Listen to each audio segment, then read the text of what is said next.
So Joey and I are truly righteous men, because as we're commenting on this week's Torah portion, we're looking out on a group of people. Is it yoga that they're doing, or Tai Chi, or can you... It looks more like Tai Chi than yoga, but it doesn't seem like Tai Chi either.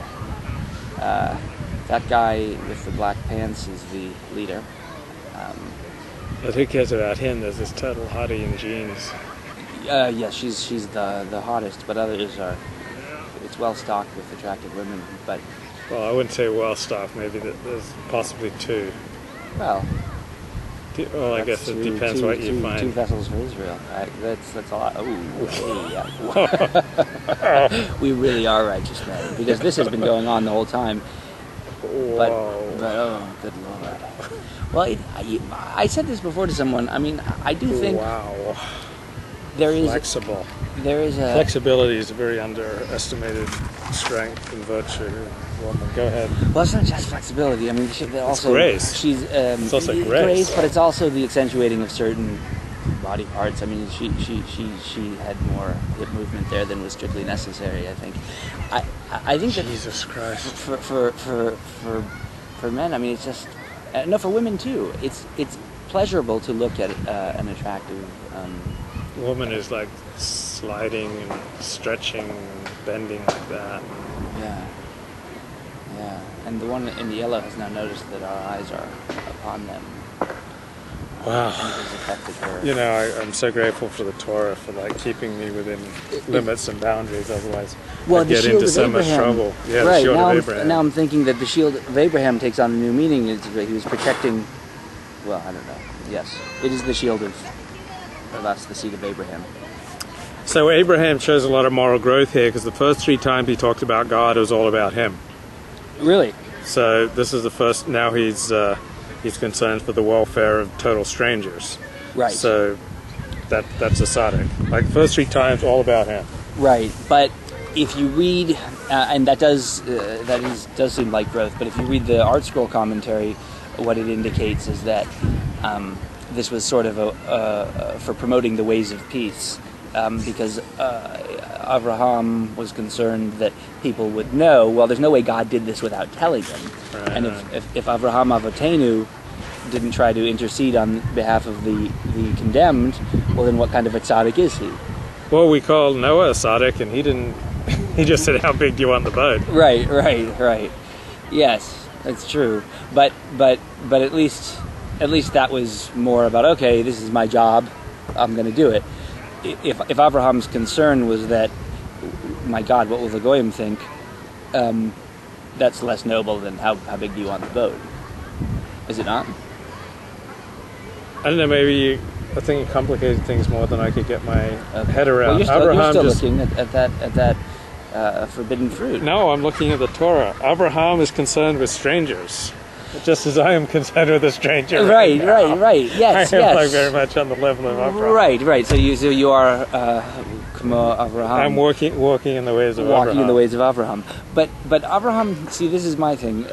One of the things that leaps out at me is Abraham is almost obsessively preoccupied with strangers. That he's like rushing out to like bring them food, invite them in for hospitality. Talk to them about ethical monotheism. Yes, I mean, first of all, he leaves his previous Oh, no, that was after. So he goes out, and it says here that Abraham was in a rush to, even though it was the 3rd day after his circumcision, which, as the men of Shechem know, is a very difficult time. Yeah. It says he rushes out to perform the hospitality things himself rather than let his servants do it, because he wanted to show hospitality. I don't know, and that word just stuck with me a little bit because show, it's an emphasis on being seen to be hospitable. Rather, it seems like it would be a higher kind of, a more noble kind of hospitality. If no, I just need them to get this. I don't want to accentuate my own role in it, but he wants it to be seen. I'm the one doing this. It's I want to show you that I am hospitable, and yes, and then it goes on later after the whole region is destroyed. Abraham needs to leave it because he's concerned that there's no one to be hospitable to. So just imagine moving from a place because you can't There are no longer people you can invite over to be guests.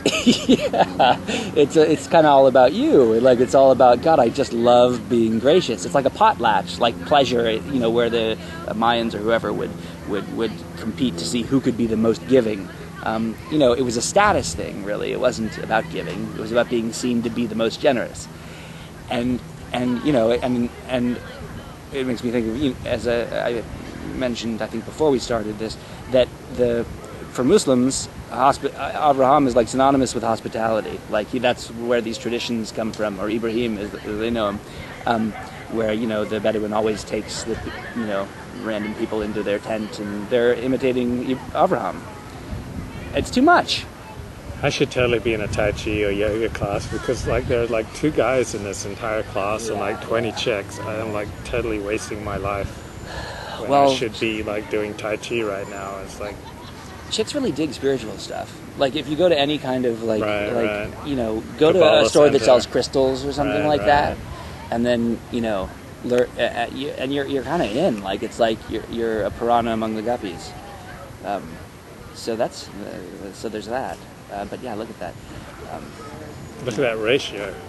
2-3 yeah. guys and 20 Sheilas. What is Sheila? What is a Sheila? Sheila, that's an Australian slang expression for an attractive woman. Sheila. So the theme of repentance, according to Nachum Sana, plays a major and indispensable role in the theological outlook and religious teachings of the great literary prophets. They pound away at it incessantly, lamenting the inability of the people to understand and accept it. Repentance becomes part of the great prophetic vision about the end of days. It is not to be found in the Noah and Sodom narratives. These belong to the earliest traditions of Israel and derive from a time before the doctrine of repentance had been developed.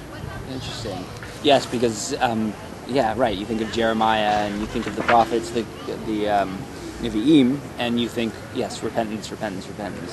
But yeah, this was pre-repentance. I guess in the olden days, things were still vicious enough that repentance was the assumption. Sure, absolutely. That there was an assumption that there would be another time. You had to have more faith in the continuity of your life to develop the idea of repentance, maybe.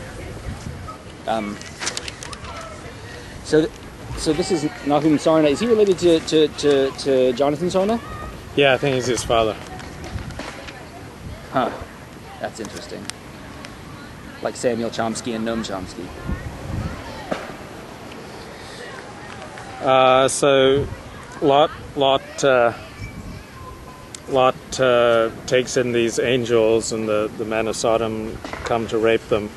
So the ArtScroll commentary says that Lot was a perplexing hero. On the one hand, he risked his safety, if not his life, to defend the angels.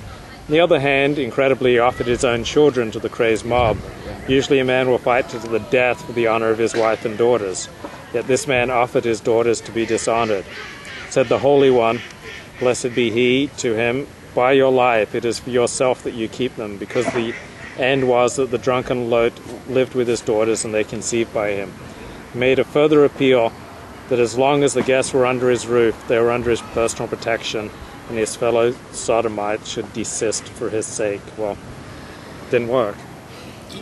Yeah, no, it didn't work. Well, though they were stricken with blindness and couldn't find the entrance. What a bunch of perverts that they would rather take these men than his daughters who had not known a man. Well, apparently this is a civic duty. I mean, they were serious about discharging their civic duty to sodomize the poor and the needy.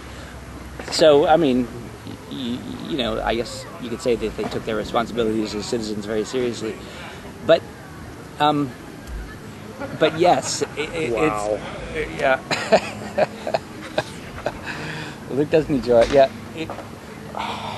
Okay, feeling better. Okay. More spiritually centered now. Yes. Well, yes, it does seem it's flabbergasting that he would prefer the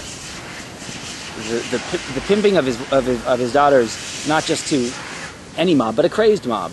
And even the art school finds that incredible. But even though the art school points out that it's incredible, it doesn't provide any kind of context in which to understand that behavior. Here, well, at least it says that when Lot is